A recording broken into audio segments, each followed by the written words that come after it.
Okay, let's unpack this. There's a kind of a quiet revolution happening, when you say. It's really changing how we think about health and maybe life itself. Absolutely. It's this global shift. And the report overview we're looking at today, Navigating the Wellness Nexus, really captures it Right, this core idea that we're moving past just, adding years to life. towards boosting our health span, those vibrant, healthy years, making the most of the time we have. Exactly. And it's not just one thing, is it? This overview points to how this big idea connects some really powerful movements. That's the core of it. So yeah, this deep dive is about understanding that fundamental shift, living better for longer, and exploring these major forces reshaping things, how we live, the places we build, even how we travel. So our mission here is really to pull out the key insights from this overview for you. Okay, so starting with that shift away from just lifespan, Yeah. how does the report overview frame this health span idea? What makes it different?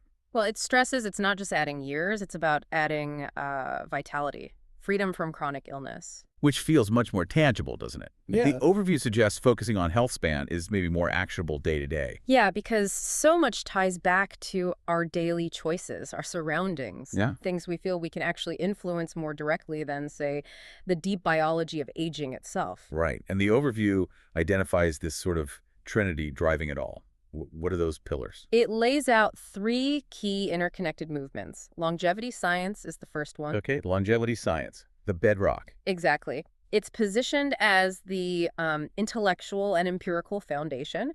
It gives us the why and the how, understanding aging, developing interventions, basically the science backing up how to live healthier longer. Got science first. Then the second is wellness real estate, these conscious environments. Yes, that's the where.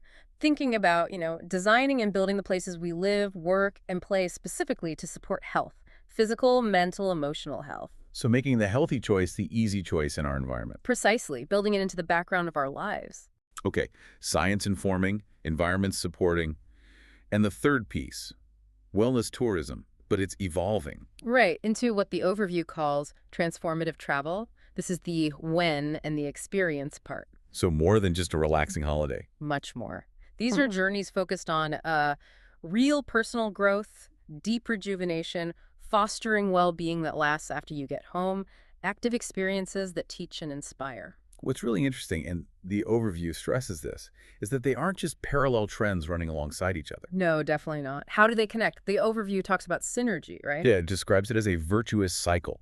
Longevity science gives the knowledge, wellness real estate puts it into practice in our daily lives. Making well-being easier day to day. Exactly. And then transformative travel offers these focus bursts, intensive learning, jump-starting habits, deep recovery, which then feeds back into the daily practices supported by those conscious environments.